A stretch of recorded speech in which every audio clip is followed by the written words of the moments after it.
What's up, you guys? Ventari here today. We're going to look at how to sidechain professionally in a song and try to allow all those elements which are being sidechained to come up in the mix and not get so buried, which I see pretty commonly happen in a lot of people's songs. Let's jump right in. This song is a bit faster. It's 4 on the floor, but we're going to play this rhythmic section through first real quick with just the kick, the snare, and all the other elements. You're going to see kind of what we're working with really quick.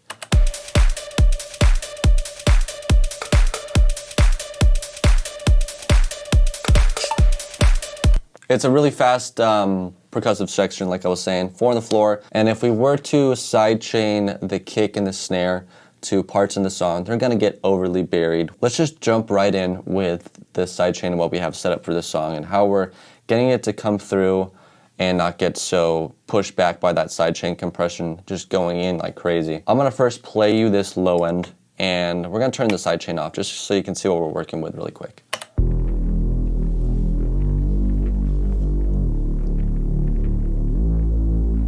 So a very gritty respace. There's a lot of information from the lows all the way up to the highs, and I like that a lot, but I don't want to lose all that high-end information by it being sidechain slammed, the whole signal.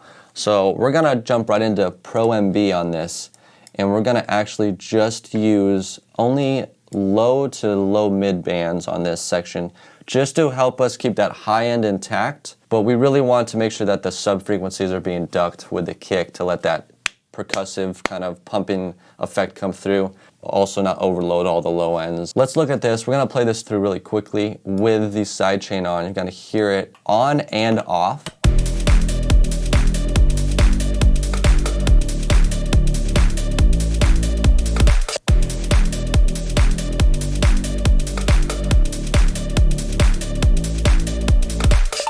So now you get that slight pumping effect, but it's not pumping the whole sound. And even for that, keeping that low end just grit in there, it really helps by not ducking the whole entire sound. Let's just turn it on with full ducking going on. We're sidechaining the whole signal. We're gonna turn this on really quick, and we're just gonna see how this sounds. Obviously you wouldn't be ducking this much, but let's just make it a little aggressive and turn this probably up around here. And you're gonna hear how this ducks this whole entire thing.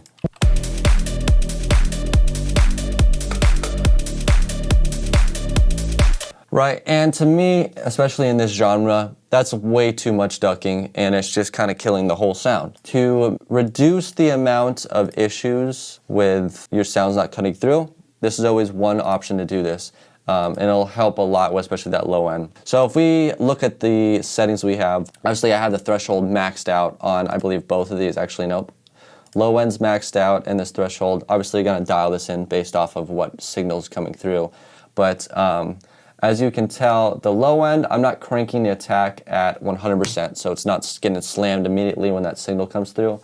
And that release is still somewhat kind of slow because I want those frequencies to come out. As you know, the kick frequencies, the low end has a lot more length and the top end has less. So if we now go over to the mid band, we actually have that attack getting slammed and we have that release pulled down a lot. So now we have a quicker release and quicker attack, just to let those other elements come through with the timing of the kick, if that makes sense. Playing that now with this, as we said.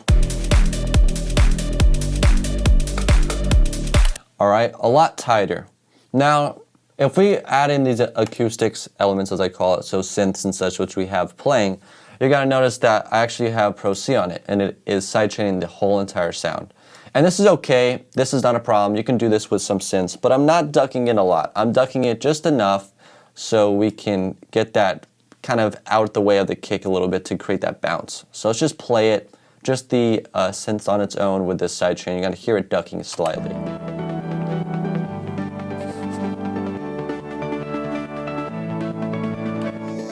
We got some ducking, you can audibly hear that, but it's not so much a problem with these synths. But I do see a lot of people where they'll have, let's say, their sidechain input on a song like this, and they'll crank it up to like, let's just say -30. And now, yeah, you make a lot of room for the kick, but now you're also killing all those sounds you added in, and they're not sticking out and being in the mix because you're killing all that audio. Sometimes less is better with sidechain, which it's been a long process of understanding that, but specifically for songs like this where you want tight sidechain compression or just any sort of sidechain. And one thing I've noticed is if you have a lot of pumping going on in your mix while you have a vocal on it, it makes it sound very rigid and just like overdone per se. So let's just play this with the sub, the drums, and let's just increase this sidechain and let's see how crazy it can get and where we should definitely not go past. Let's start at 0 and we're just gonna dial this in and we're gonna hear to where you can start hearing the pumping and where it's kind of transparent. So we're gonna find that middle ground where it's transparent enough where we can kind of just dial it in there.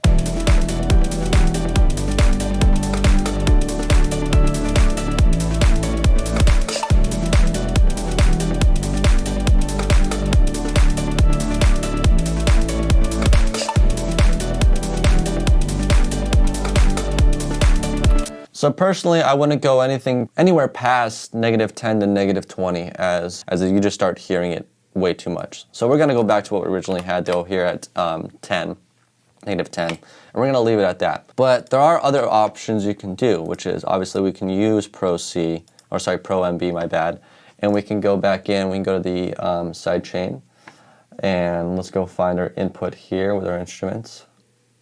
We'll look at that really quickly. Sidechain vocal, sidechain high. All right, so let's just dial this one in and we'll do the same kind of thing we just did with the other band. But this time we're going to add 3 bands. We're going to have our mids, our lows, and such like this. All right, now what we're going to do is we're going to make sure this doesn't go past -10 also. But now we can dial in more on this threshold. We can maybe do 15 here, and maybe somewhere around there. So if we go set these bands now to external and we just listen to what it's basically at right now, let's see what we got for this pumping effect.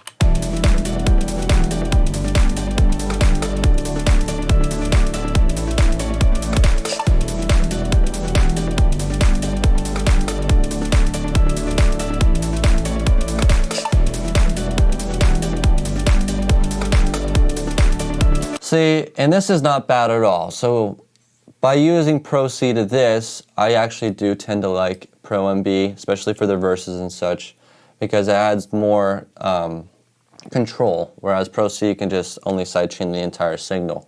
Whereas this, we can dial in the range some more, and even though we have our threshold maxed out, we can still increase our range here to even add more sidechain compression if we need to.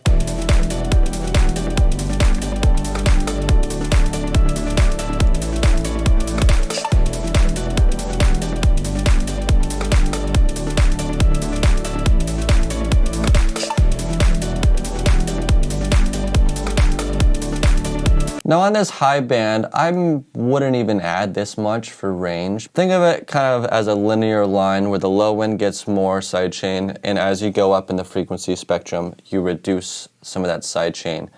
Because on the top end of a kick, you only got this little click, click, click. You don't need all this pumpiness for that because that click is super quick. It's just the transient of the kick. You really just need a tight sidechain for that part, especially the release here. I will actually back up this release and such on this high band, and on this low mid band here I'm going to actually reduce a bit on the attack, but on this lower end I am actually going to keep this about where it is and increase this release a little bit more as we linearly, sorry my bad, go up in the frequency. So let's hit play now and see the sound.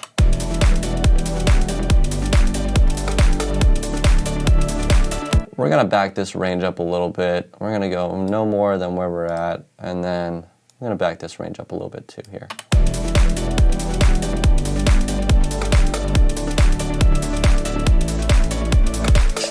All right, so much better in that section now. As you can see, one way I like to really dial in is if you are putting on Pro MB and you're using this, always increase it to where you know it's gonna be too much, and then back off from there until you can hear it blend in, right?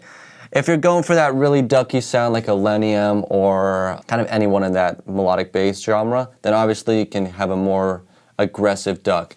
But for this kind of genre or anything house related, usually less is better, and blending it to be more transparent is gonna make it sound a lot more tighter in your mix. And that's kind of what you eventually want, especially for the house songs, that it's all rhythm based. All right, we're gonna call this video there. Thank you guys for whoever watched and stuck around for the whole video. Hopefully this video helps you guys, and we'll catch you next time. Peace. pieces.